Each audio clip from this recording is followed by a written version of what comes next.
In Licking County, in central Ohio, a wall of earth rises from the ground. Not a hill, not a ridge, not a natural fold of terrain. A wall. 5 feet high, level along its crest, it runs in a straight line, then turns at a precise angle, then runs straight again, 8 times, until it closes into a regular octagon with a perimeter of more than a mile. From the southeastern corner of the octagon, a corridor extends, 2 parallel earthen walls, 40 feet apart, and after 400 feet it meets a circle. Not an approximate ring, not an oval, a closed circle 1,200 feet in diameter, laid out in earth with a deviation from geometric perfection of less than an inch per 100 feet. Together, these features cover 4 square miles. They are built from earth. No stone, no mortar, no foundation, baskets. Someone carried soil in baskets and laid it with a precision that the first European surveyors who measured the complex in 1848 initially attributed to errors in their own instruments. They remeasured. The error was not theirs. Archaeology calls this structure the Newark Earthworks, and its builders, a people given the name Hopewell, left no written mark, no blueprint, no surveying tool that could have been used to lay out a regular octagon across hundreds of acres. They did this 2,000 years ago. No one since has reproduced the layout without a satellite. In 1982, 2 professors at Earlham College in Indiana, Ray Hively, a physicist, and Robert Horn, a philosopher, published a paper that changed what the earthworks meant. They had spent years measuring the sight lines between the features of the Newark complex, looking for astronomical alignments of the kind that had been documented at Stonehenge and other ancient sites. What they found was not a solstice marker or a simple sunrise alignment. It was something far more difficult. The octagon and its attached circle are oriented to the moonrise at its maximum northern standstill, the point on the horizon where the moon rises at its farthest north. That point shifts over a cycle of 18.6 years, not 18, not 19, 18.6. The cycle is caused by the precession of the lunar nodes, an astronomical phenomenon so subtle that most modern observers do not know it exists. The Hopewell not only knew it existed, they built a monument to it that tracks the full cycle with a precision confirmed by modern transit surveys. The corridor connecting the octagon to the circle points directly at the maximum standstill moonrise. Other sight lines within the complex correspond to the minimum standstill and to intermediate positions in the cycle. The earthworks are not a monument, they are an instrument. And the instrument is calibrated to a cycle that takes nearly 2 decades to complete, which means that building it required not one lifetime of observation but several. Generations of astronomers watching the moon, recording its positions, passing the data forward, and refining the geometry until the alignment was exact.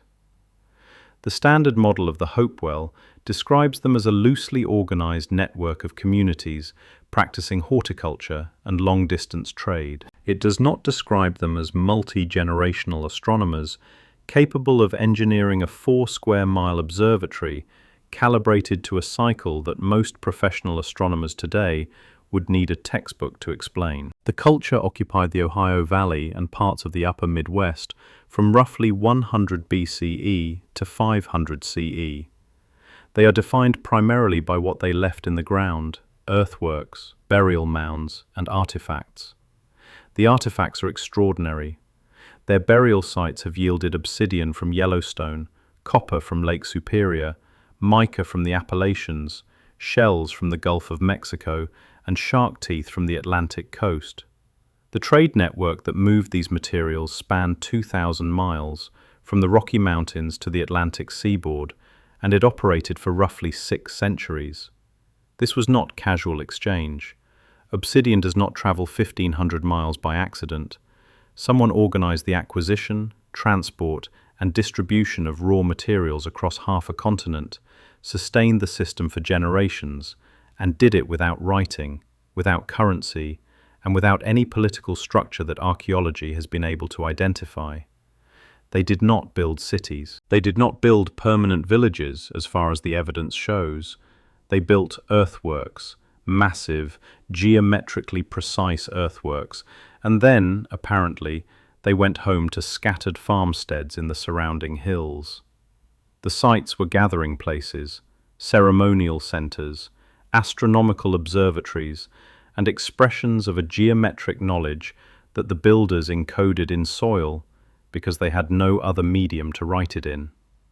And then, around 500 CE, the culture that built them faded, the trade network collapsed, the earthworks were abandoned, the forest grew over them, and by the time Europeans arrived in the Ohio Valley, the mounds and walls stood in silence, built by a people that no living nation claimed as ancestors, using methods that no one could reconstruct. Ephraim Squire was a journalist.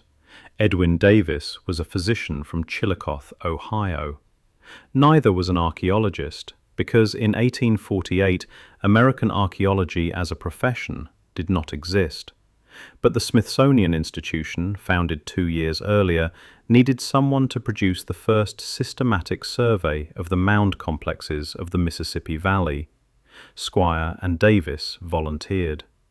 They began in Ohio because Ohio had more earthworks than anywhere else, and they worked with the tools available to them: compass, chain, and transit.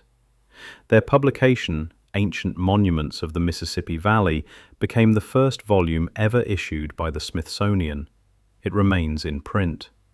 The Newark survey stopped them. When they measured it, the sides came out equal.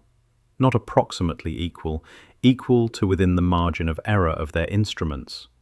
When they measured the circle, the diameter held constant from every angle.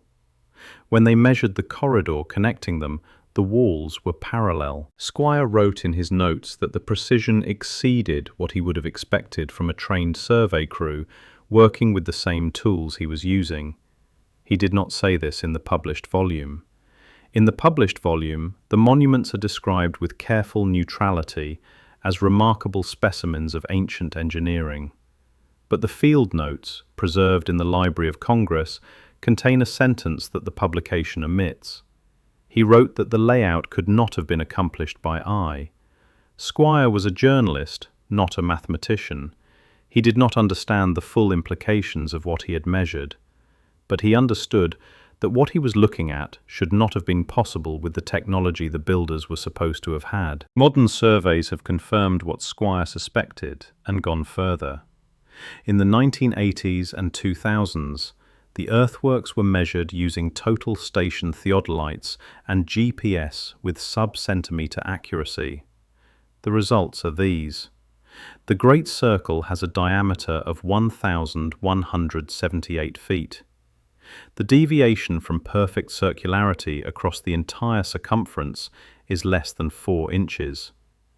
A deviation of 4 inches over a diameter of nearly 1,200 feet represents an error margin of approximately 0.03%. The 8 sides of the octagon are equal in length to within a tolerance that a modern surveyor would consider professional grade.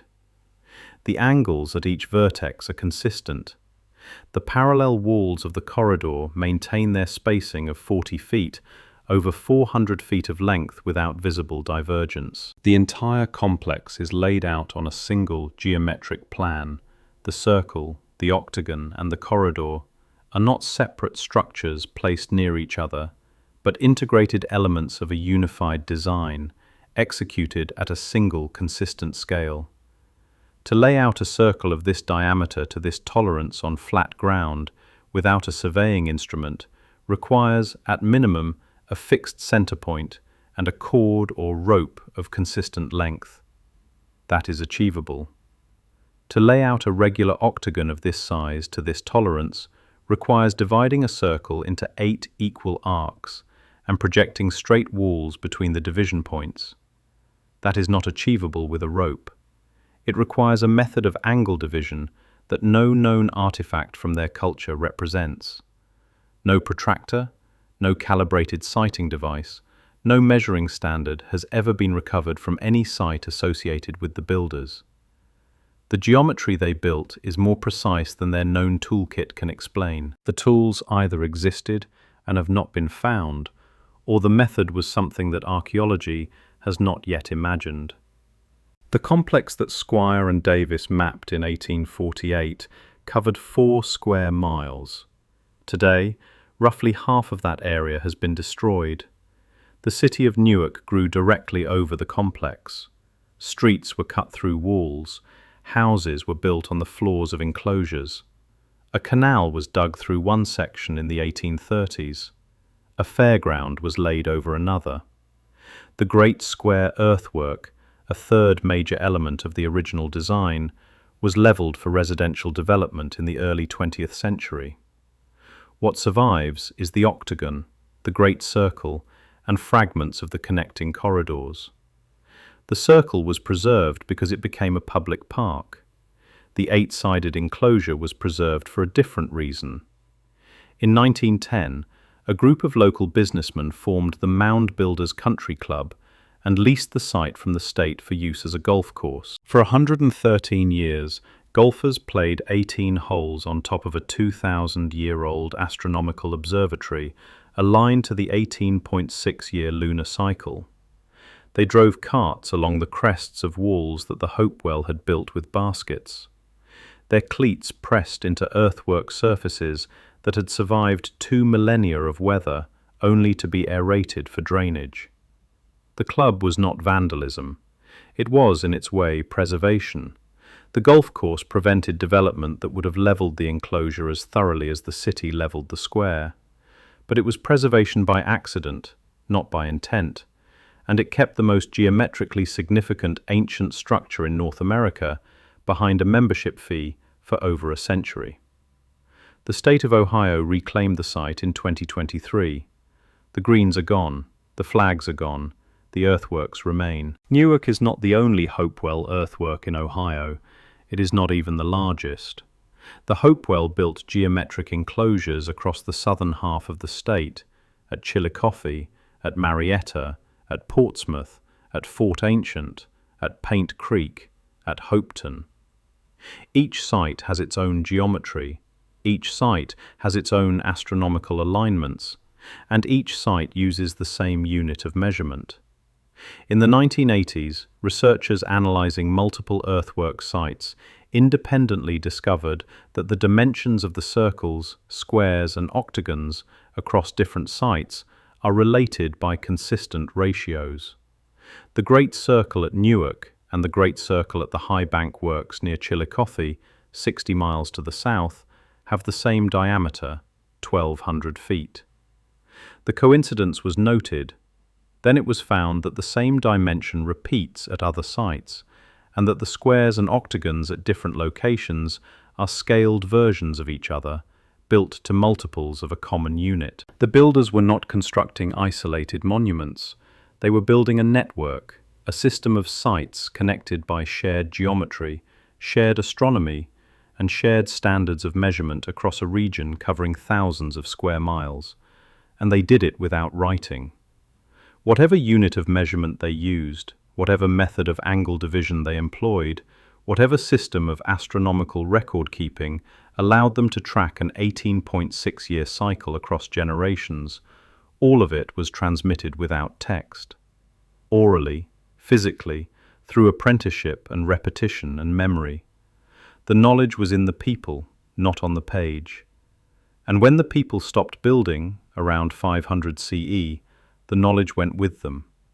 The monuments remained, the geometry remained, the alignments remained, but the method, the how, vanished as completely as if it had never existed, leaving behind monuments that modern surveyors can measure to the 100th of a degree, but cannot explain how to build. The question is not whether the earthworks are precise. The surveys have settled that. The question is not whether the alignments are real. Hively and Horn's data has been confirmed by multiple independent researchers. The question is not whether the Hopewell had a sophisticated understanding of geometry and astronomy. The physical evidence makes that undeniable. The question is how. How does a culture without writing transmit astronomical data across generations with enough fidelity to calibrate a monument to an 18.6-year cycle? How does a culture without metal tools lay out a regular octagon across hundreds of acres to a tolerance that matches professional surveying? How does a culture without any identified political hierarchy organize the labor to move millions of cubic feet of earth into geometric forms that maintain their precision over miles? Each of these questions has been asked. None has been answered. The standard response is that the Hopewell were more sophisticated than previously believed, which is not an answer, it is a restatement of the question in softer language. Believing they were sophisticated does not explain the mechanism. The obsidian in their burial mounds came from Yellowstone, the copper came from Lake Superior, the mica came from North Carolina, the geometry came from somewhere too, and that somewhere has never been identified, not in the archaeological record, not in the ethnographic record, not in the oral traditions of any nation that currently occupies the Ohio Valley.